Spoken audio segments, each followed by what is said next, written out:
আমাদের ইউনূস স্যার থেকে শুরু করে এই যে শফিক আছে, আমি আছি, প্রত্যেকের বিরুদ্ধে অকল্পনীয় গাঁজাখুরি, অবিশ্বাস্য, নির্মম মিথ্যাচার দিনের পর দিন চলছে। সাইবার যে প্রোটেকশন অ্যাক্ট আছে সেখানে একটা রহিতকরণ ধারা আছে, সেই রহিতকরণ ধারাতে যেই মামলা দায়ের করা হয়েছে সেটাও বাদ দেওয়া হয়েছে। এমনকি এই সরকারের আমলে যে ডিজিটাল সিকিউরিটি অ্যাক্টের মামলা হয়েছে, একদম রিসেন্ট, নাম নিতে চাই না, পাগলকে শাকন আড়াইতে বলতে হয় না, সেই মামলা পর্যন্ত রহিত হয়ে গেছে। ভাই একটু খবর আমি ছোট্ট করে বলি, আমার যেই দিন আমাকে ধরা হয়েছিল তারিখটা বেশ ইন্টারেস্টিং, 5ই অগস্ট 2018। আপনাকে শহীদুল ভাই, আপনাকে তো 5ই অগস্টে কেন সব প্রতিদিনই ধরার কথা ছিল আওয়ামী লীগ। বুঝলাম, কিন্তু জিনিস আমি ছোট্ট যেহেতু কথাটা বললেন সেই কারণে তুলছি। আমার বৃহস্পতিবার আবার কেস আসছে, আবার হিয়ারিং হচ্ছে। এই এত বছর, 6 বছর হয়ে গেছে, এখনো কিন্তু সেটা চলছে। এখন আমি যাব কোথায়? আপনি যেটা বললেন আমি গ্রহণ করলাম। আমার মামলা হিয়ারিং এর জন্য আইসিটি, আমারটা ছিল আইসিটি। হিয়ারিং এর জন্য ডেকেছে। জি, আচ্ছা আচ্ছা, ঠিক আছে। আচ্ছা, আমি শেষ করি। আমি একটা জিনিস বলি আপনাদের, কোন জায়গায় একটু আন্ডারস্ট্যান্ডিং এ প্রবলেম থাকতে পারে, প্রসিডিউরাল মিস্টেক থাকতে পারে। আমি আপনাদের সাংবাদিক ভাইরা আছেন, আপনাদের কাছে অনুরোধ করছি, আপনারা সবাই একটা জিনিস মনে রাখবেন। আমি দেখি যে এখানে গ্রেফতার হলো কেন, আসিফ নজরুল কি করে, তারপর এই লোকরে আপনার আবার হাইকোর্ট জামিন দিল, পুলিশ কেন আবার সোনারেজ কারণ আসিফ নজরুল কি করে। ভাই, আপনাদের একটা কমন আন্ডারস্ট্যান্ডিং থাকতে হবে, মিনিমাম আন্ডারস্ট্যান্ডিং থাকতে হবে। পুলিশ রিলেটেড কোনো কিছুর ব্যাপারে আমার কোনো কিছু করার নাই, সাংবিধানিক ভাবে কোনো কিছু করার নাই। যতই আমার গুড উইশেস থাকুক, যতই আমার রক্তক্ষরণ থাকুক, কেউ যদি ফলস মামলা করে তার ব্যাপারে আমার কিছু করার নাই। যেটা করার নাই এটা আমি কিভাবে করব? আর পুলিশ যদি কাউকে গ্রেফতার করে সাবস্ট্যান্টিভ কোনো প্রমাণ ছাড়াও আমার কিছু করার নাই। যাই হোক, আমি আজকে সেন্ট্রাল থিমে ফেরত আসছি। এক হচ্ছে আমরা ডিজিটাল যে প্রোটেকশন অ্যাক্ট করেছি সেটার মাধ্যমে আমরা আগের সমস্ত মামলা বাতিল করেছি রহিতকরণ ধারাতে। আমরা এই কথাটা তুলছি কেন, আমি প্রথম থেকে বক্তৃতা শুরু করি। একটা হচ্ছে আমরা সত্যি ফ্রিডম অফ প্রেসে বিশ্বাস করি এবং সেটা ফলো করার চেষ্টা করি। আপনারা খেয়াল করে দেখবেন এই সরকারের মধ্যে অনেকে আছে যারা ফ্রিডম অফ প্রেসের জন্য সারা জীবন কথা বলেছে। Of course, definitely I had been one of them. এবং আমরা সাইবার প্রোটেকশন অ্যাক্টের মাধ্যমে এটা একটা প্রমাণ রেখেছি। আরেকটা কথা হচ্ছে, আপনারা নিশ্চয়ই লক্ষ্য করেছেন গণমাধ্যমে না হোক, সোশ্যাল মিডিয়াতে আমাদের সম্পর্কে কত আজে বাজে, ভিত্তিহীন, অকল্পনীয় মিথ্যাচার করা হয়। আমরা কেউ কিন্তু একটা মামলাও করি নাই, আমাদের ইউনূস স্যার থেকে শুরু করে এই যে শফিক আছে, আমি আছি, প্রত্যেকের বিরুদ্ধে অকল্পনীয় গাঁজাখুরি, অবিশ্বাস্য, নির্মম মিথ্যাচার দিনের পর দিন চলছে। আমরা এটা মানে মামলা তো দূরের কথা, ফরমাল প্রতিবাদও করিনি, বাংলাদেশের মানুষের বিবেকের উপর ছেড়ে দিয়েছি, দেখা যাক ওনারা মানে এত মিথ্যাচারে বিভ্রান্ত হন কিনা। আরেকটা জিনিস হচ্ছে, আমরা যে মিডিয়া কমিশন যে করা হয়েছে সেটা উদ্দেশ্যই ছিল হচ্ছে মিডিয়ার ফ্রিডম, অ্যাকাউন্টেবিলিটি, এফিসিয়েন্সি বাড়ানো। কমিশন করার পর কিন্তু আমরা থেমে থাকি নাই। আপনারা খেয়াল করে দেখেছেন, আমাদের শিক্ষা উপদেষ্টা আছেন সিআর আবরার ভাইয়ের নেতৃত্বে একটা কমিটি করা হয়েছে। কমিটিটা ওই কমিশনের কোন সুপারিশগুলো খুব দ্রুত বাস্তবায়নযোগ্য, কিভাবে বাস্তবায়ন করা যায় এবং আরো কি কি নীতিমালা করা যায়, কোনো গ্যাপ আছে কিনা সেটা দেখছে।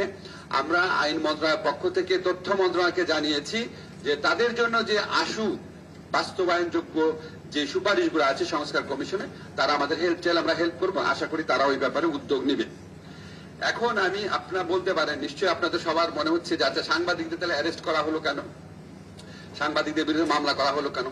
মামলার ব্যাপারে আপনাদের বারবার বলি, মামলার ব্যাপারে আমাদের কিছু করার নাই। বাংলাদেশের মানুষ যদি ইনসেনসিটিভ হয়ে যায়, এক শ্রেণীর মানুষ যদি মামলা করার মধ্যে ব্যবসা করার প্রবণতা খুঁজে পায়, এক শ্রেণীর আইনজীবী, এক শ্রেণীর রাজনীতিবিদ যদি এর সাথে সামিল হয়, বাংলাদেশে কোনো পৃথিবীতে কোনো আইন নাই যে আপনি যা বলবেন আপনি মামলা করতে পারবেন না। পুলিশ যখন মামলা নিবে, পুলিশের দায়িত্ব আছে সেটা স্ক্রুটিনি করার, পুলিশের দায়িত্ব আছে সেই ক্ষেত্রে কিছুটা আপনার দায়িত্ব সেটা পরিচয় দেওয়ার। কিন্তু আমাদের পুলিশের, আবার বলি, পুলিশের মরাল আপনার অথরিটি এমন এক পর্যায়ে চলে গিয়েছিল, পুলিশ কাছে মামলা আসার পর পুলিশ মামলা নিবে না এই কথা বলার সাহস ওই পুলিশের ছিল না। বিকজ এই পুলিশ গত 15 বছর ইচ্ছা মতো মিথ্যা মামলা নিয়েছে, তাদের ওই মরাল অথরিটি ছিল না। আমরা সেটা রিভাইভ করার চেষ্টা করছি। এখন আপনি খেয়াল করে দেখেন, এই দেশে সমস্ত শ্রেণীর মানুষের বিরুদ্ধে মিথ্যা মামলা হচ্ছে। সেই তুলনায় সাংবাদিকদের বিরুদ্ধে যে মামলা হয়েছে সেটার পার্সপেক্টিভ দেখলে খুব অস্বাভাবিক না, অনাকাঙ্ক্ষিত কিন্তু অস্বাভাবিক না। এখন মামলা হয়েছে প্রায় 126 জনের বিরুদ্ধে, গ্রেফতার কিন্তু হয়েছে 5 জন। 126 জনের অন্য কেউ কিন্তু গ্রেফতার হয় নাই। আপনারা খেয়াল করে দেখবেন, আমি জানি এই গ্রেফতার নিয়ে আপনাদের অনেকের আপত্তি আছে, গ্রেফতার হওয়ার পর জামিন হয়নি কেন, এখানে যথেষ্ট আপত্তি আছে। আমি আপনাদেরকে শুধু একটা জিনিস বলি, উনাদেরকে আমার যতটুকু জানি আমি, উনাদের বিরুদ্ধে যে মামলাটা হয়েছে এটা সাংবাদিকতা করার জন্য মামলাটা হয় নাই। উনাদের বিরুদ্ধে ইনসাইটমেন্ট টু ক্রাইম বা আপনার এই অ্যাবেটমেন্টের জন্য মামলাটা হয়েছে। সেখানে আপনারা অবশ্যই প্রশ্ন তুলতে পারেন যে উনারা জামিন পাওয়ার অধিকার আছে কিনা, অবশ্যই এই ব্যাপারে আপনার প্রশ্ন তোলা যায়। কিন্তু মামলার ব্যাপারে আমাদের কিছু করার নাই, মামলা করেছে সাধারণ মানুষ। আর সংবাদপত্রের স্বাধীনতার ব্যাপারে মানে স্যার, গ্রেফতার হয়েছে 15 জন। 15 জন হয়েছে। 15 জন গ্রেফতার হয়েছে, মামলা হয়েছে। আমাদের খুবই কনজারভেটিভ এস্টিমেট স্যার, আমাদের সকল ডিস্ট্রিক্টে কিন্তু প্রতিনিধি নেই, 266 জন। 66 জনের বিরুদ্ধে। আচ্ছা জাইমা, আপনি অনেক ভালো রিপোর্টার, আপনার কথা অবশ্যই আমি বিনা তর্কে মেনে নিলাম। 266 জনের মধ্যে 15 জন গ্রেফতার হয়েছে, আপনার নাম্বারটাও দেখেন। তারপর আমাদের স্বরাষ্ট্র মন্ত্রণালয়ের মধ্যে থেকে, স্বরাষ্ট্র মন্ত্রণালয়ের পক্ষ থেকে বারবার বলা হয়েছে যে সাবস্ট্যান্টিভ এবং সাবস্ট্যান্সিয়াল এভিডেন্স না পেলে কাউকে যেন গ্রেফতার না করা হয়। তারপর হয়েছে, অনেক ক্ষেত্রে হয়ে থাকতে পারে। আমাদের ব্যর্থতা না এটা বলার প্রশ্নই আসে না, অনেক ব্যর্থতা আছে, কিন্তু আমরা প্রতিনিয়ত চেষ্টা করছি লার্ন করার। এবং আপনারা একটা বিপ্লবোত্তর পরিস্থিতিতে সমাজে যে অস্থিরতা, অনিয়ম, এক্সপেকটেশনের মানে মাত্রাহীন এক্সপেকটেশন, মাত্রাহীন স্বাধীনতা প্রয়োগের যে আপনার প্রবণতা, সেগুলি জিনিসটা একটু বিবেচনা রাখবেন। বিবেচনায় রেখে আমরা কেন কোনো ক্ষেত্রে প্রত্যাশিত সাফল্য পাচ্ছি না, সেখানে আপনারা হয়তো একটু কনসিডারেট হতে পারবেন। সংবাদপত্রের স্বাধীনতার ব্যাপারে অনেক কথা বলা হয়। আমি 1987 সন থেকে সাংবাদিকতা করেছি।